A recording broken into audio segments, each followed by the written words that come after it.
Well, good morning and welcome to Shetland. Meg and I are based in Hamnavoe on the west side of the mainland. We've been here just over a week. You may have seen the video of us on our visit to Sunborough Head to see the puffins. I'll put a link to that in the description if you haven't already seen it. Today we are going to do some island hopping. We're going up to the north of the island to Toft, where we'll catch the ferry across to the Isle of Yell and hop on a second ferry which will take us onto the Isle of Unst. From there we'll head north and recce a possible beach camp for tonight. If that's not possible, we'll be on a small campsite in one of the villages up there. So I hope you can hear me over the noise of the helicopter. It's the Coast Guard rescue. I think they're probably just on a practice session over there. We're on the 12:15 boat from Toft. It'll take us about 45 minutes to get up there. So we'll get the bags packed and we'll get going.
In April 1924, the Bohus, a German training vessel, was dashed onto nearby rocks in a fierce storm. All but 4 of the 39 crew survived.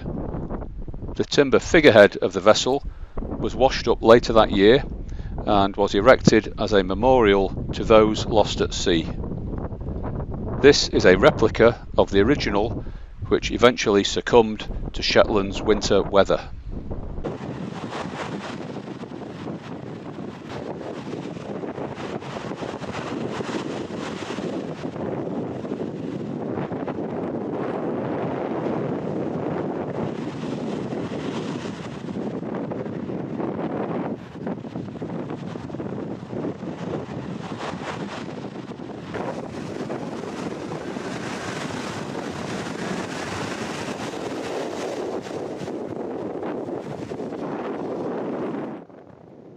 If evidence were needed that fishing has always been a dangerous occupation, this memorial at Gloup marks the tragic loss of 58 Shetland fishermen in a storm on the 20th of July 1881.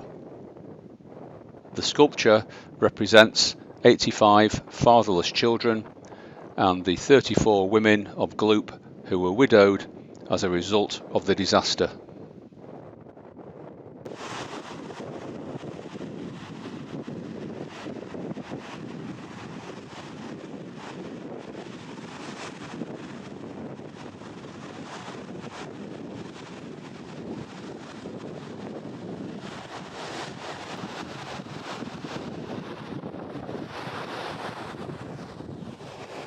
Hello.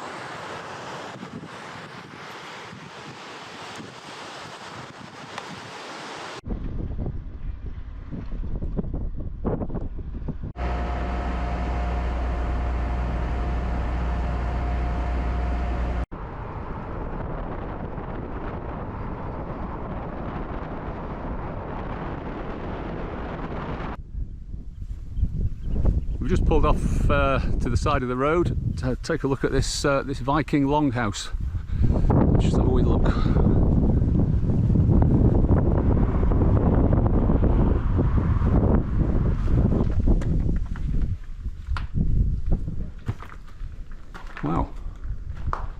huge.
So this is Norwick Beach,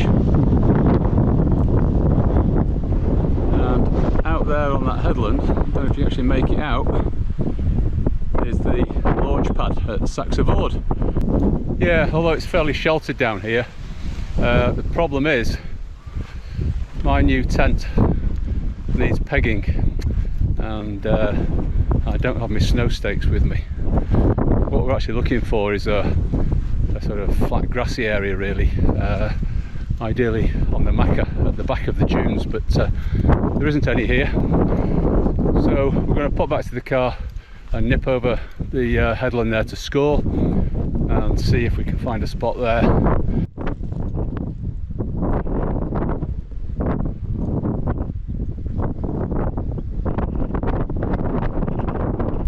We're just coming down into Skaw, which is obviously this farm, but the beach looks fantastic, and it doesn't look as though there's any livestock on the ground behind it either, so we'll go and take a closer look.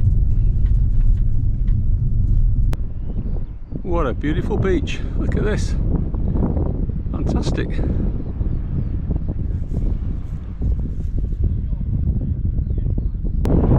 And this little bit of ground down here is looking good at the minute.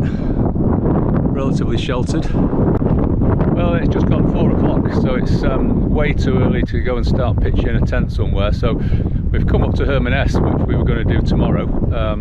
The sun's actually coming out as well, so we're going to have a walk up onto the top and see if we can spot any puffins. Let's go.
This is Muckle Flugga lighthouse, and out Stack, the small islet beyond it, is the most northerly point of Britain. Next stop is the North Pole.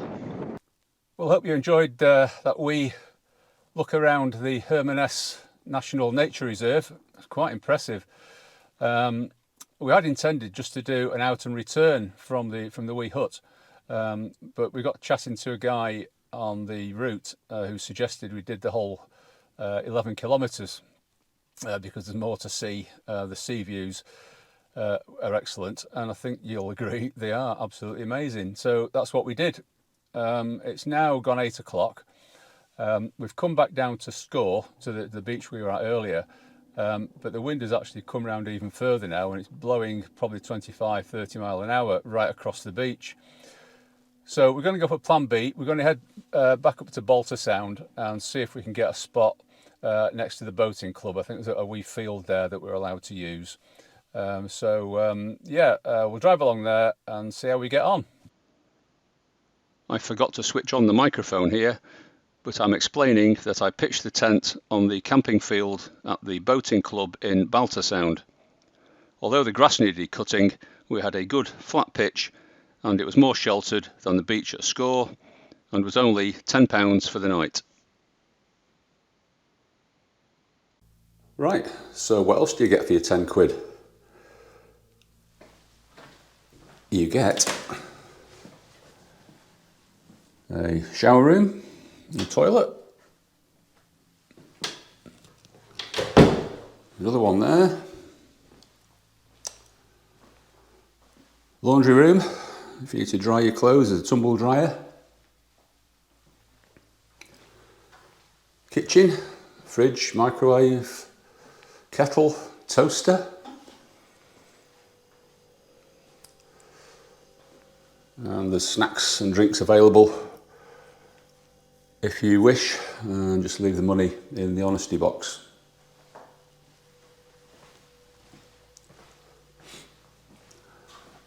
And the, I suppose, lounge dining room. Plenty of information in here as well about Unst. And there's young Meg, wondering whether to eat her breakfast or not, wondering if she's going to get something better. Right, so there we go. I'll finish my breakfast and we'll get the tent down and packed away, and we'll head up to the visitor centre at the spaceport.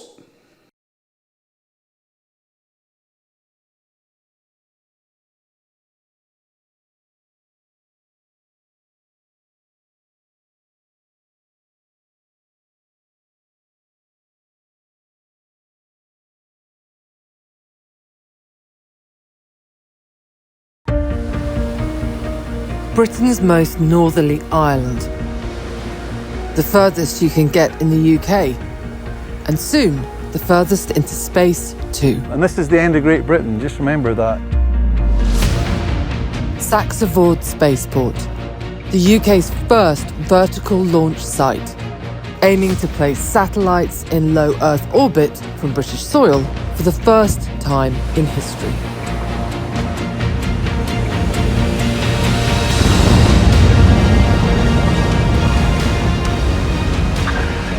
Little did we know that a government report would identify SaxaVord suitable for vertical launch. What we're doing is far bigger than SaxaVord Spaceport.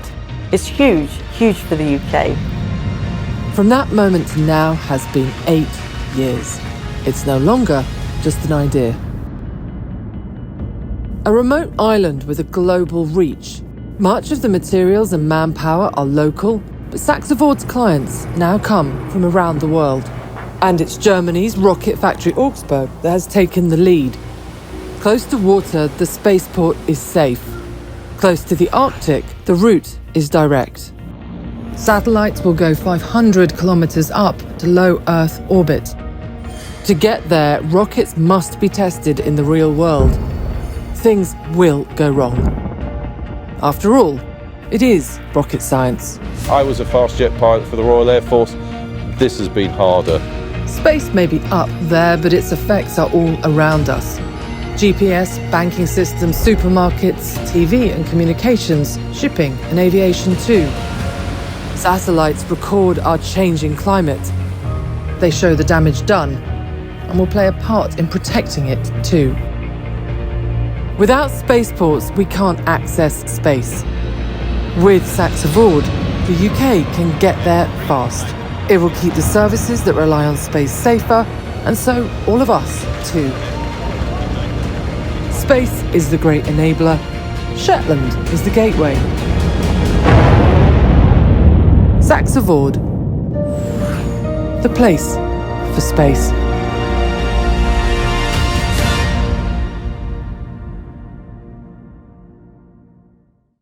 Well, that was an interesting visit to the Space Centre visitor room.